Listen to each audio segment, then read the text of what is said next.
পুজো তো ভাই চলেই এলো, কি ভাবলি? কি ভাববো ভাই, বোনাসটা পেলে মায়ের জন্য একটা শাড়ি, বাবার জন্য একটা পাঞ্জাবি, আর বোনকে একটা জামা কিনে দেবো। আর নিজের জন্য এই তো স্যালারি আর বোনাস যা পাবো, বাবা মা বোনের জামা প্যান্ট কিনতেই চলে যাবে। আগের বছর একটা জিন্সের প্যান্ট কিনে রেখেছিলাম, 3-4 বার পরেছি, তাই পরে নেবো। আর একটা টি শার্ট তো ভালো আছে তোলা, ওটা পরেই কেটে যাবে। আমারও ঠিক তোর মতনই অবস্থা। কবে যে এত বড় হয়ে গেলাম বুঝতেই পারলাম না। এখন আর পুজো পুজো ব্যাপারটা নেই। আগে যেমন পুজো এলেই মনটা কেমন খুশি থাকতো, একটা আলাদাই শান্তি থাকতো। বাবাকে বলতাম জামা প্যান্ট কিনে দিতে, বোম কিনে দিতে, বন্দুক কিনে দিতে। আস্তে আস্তে সেই সব জিনিসগুলো হারিয়ে যাচ্ছে। ছোটবেলায় বাবা কত জামা প্যান্ট কিনে দিত, কত বন্দুক কিনে দিত, কত বোম কিনে দিত, কিন্তু নিজের জন্য কিছু নিত না। বাবাকে বলতাম যে হ্যাঁ বাবা তুমিও কিছু নাও, এখন বুঝতে পারি কেন বাবা সেদিন কিছু কিনতো না নতুন জামা প্যান্ট।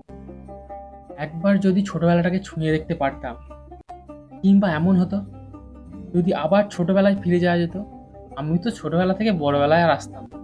আর এখনকার ছেলেরাও হয়েছে তেমনি, না ছোটাছুটি করে না খেলাধুলা করে, সব সময় ফোন নিয়ে পড়ে আছে। ভাই পান্ডের কি খবর? মালটাকে তো দেখাই যায় না। শুনেছি কোনো একটা সফটওয়্যার কোম্পানিতে চাকরি করে, বাইরে থাকে, আমাদেরকে হয়তো ভুলেই গেছে। আরে না না, ভুলে যায়নি। আর যে চাপ জানা, তার উপরে সফটওয়্যার কোম্পানি। কে যে এই কাজটা আবিষ্কার করেছিল কে জানে। যা বলেছিস। তাহলে পুজোর প্ল্যান কি? কি কি করবি? কি প্ল্যান করব ভাই, পুজো তো আর আগের মতো নেই। কটা দিনে ছুটি পেয়েছি, দেখি ঘুমিয়ে কাটিয়ে দেবো। ওই ঘুম জিনিসটাই তো জীবন থেকে চলে গেছে। কটা দিন একটু আরাম করে ঘুমাবো। অত ঘুমালে হবে? ভুলে যাস না সারা সারা বছর আমরা কাজ করি, এই কটা দিন নিজেরা বন্ধুরা সব একসাথে থাকি, আড্ডা মারি, একটু হলেও তো ব্যথা কমে। যা বলেছিস।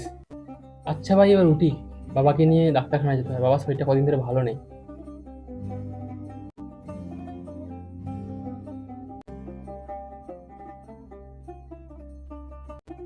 কি যে হবে মা দুর্গাই জানে।